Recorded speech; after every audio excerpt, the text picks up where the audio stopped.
ঢাকা আবারও কেঁপে উঠল কলেজ শিক্ষার্থীদের সংঘর্ষে। ঢাকা কলেজ আর সিটি কলেজের শিক্ষার্থীরা মুখোমুখি, থেমে নেই ধাওয়া পাল্টা ধাওয়া। কিভাবে শুরু হলো এই উত্তেজনা? আজ দুপুরে হঠাৎ করে শুরু হয় সংঘর্ষ, আর মুহূর্তেই রাস্তায় ছড়িয়ে পড়ে আতঙ্ক।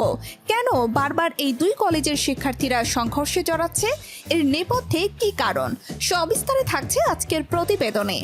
রাজধানীর অন্যতম ব্যস্ত এলাকা নিউ মার্কেট দুপুরের দিকে হঠাৎ করেই মুখোমুখি হয়ে পড়ে ঢাকা কলেজ আর সিটি কলেজের শিক্ষার্থীরা।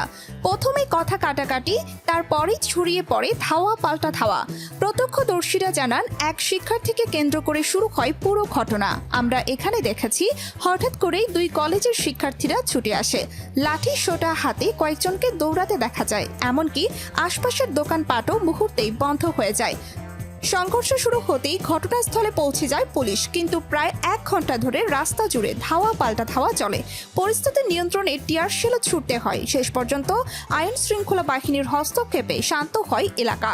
এটি কিন্তু নতুন কিছু নয়, এর আগেও একাধিকবার এই দুই কলেজের শিক্ষার্থীরা সংঘর্ষে জড়িয়েছে।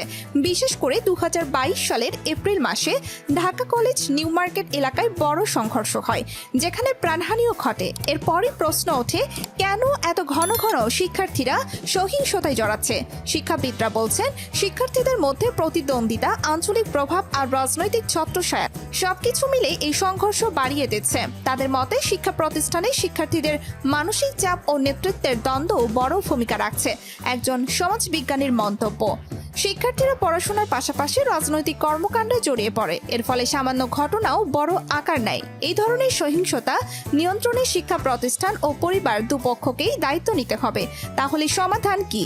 শিক্ষাবিদরা বলছেন, কলেজগুলোতে নিয়মিত কাউন্সেলিং, সাংস্কৃতিক ও ক্রিয়া কার্যক্রম বাড়ানো জরুরি। এছাড়া আইন শৃঙ্খলা বাহিনীকে আরও সতর্ক থাকতে হবে।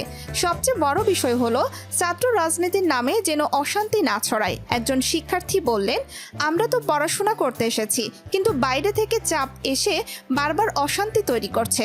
সমাজবিজ্ঞানীরা বলছেন, শিক্ষার্থীরা যখন পড়াশোনার চাপে থাকে তখন সহজেই উত্তেজনায় ভেসে যায়, কিন্তু এর পেছনে রাজনৈতিক প্রভাবও রয়েছে। এছাড়া কলেজগুলোর আশেপাশে টোকাই বা বহিরাগতদের জড়িত থাকার অভিযোগও বহুবার উঠেছে। ঢাকা কলেজ আর সিটি কলেজ, যেখানে নতুন প্রজন্ম গড়ে ওঠার কথা, সেখানে যদি সহিংসতা হয় তাহলে ভবিষ্যৎ কোথায় যাবে? ঢাকা কলেজ আর সিটি কলেজের শিক্ষার্থীরা আবারও মুখোমুখি হলো, আবারও আতঙ্কে সাধারণ মানুষ। প্রশ্ন হচ্ছে, বারবার এমন ঘটনা ঘটলে এর দায় নেবে কে? আপনারা কি মনে করেন, শিক্ষা প্রতিষ্ঠানে এই সহিংসতা কিভাবে বন্ধ করা যায়? মতামত জানাতে পারেন কমেন্টে। চ্যানেলটি সাবস্ক্রাইব করে আমাদের সঙ্গে থাকুন সর্বশেষ আপডেট পেতে।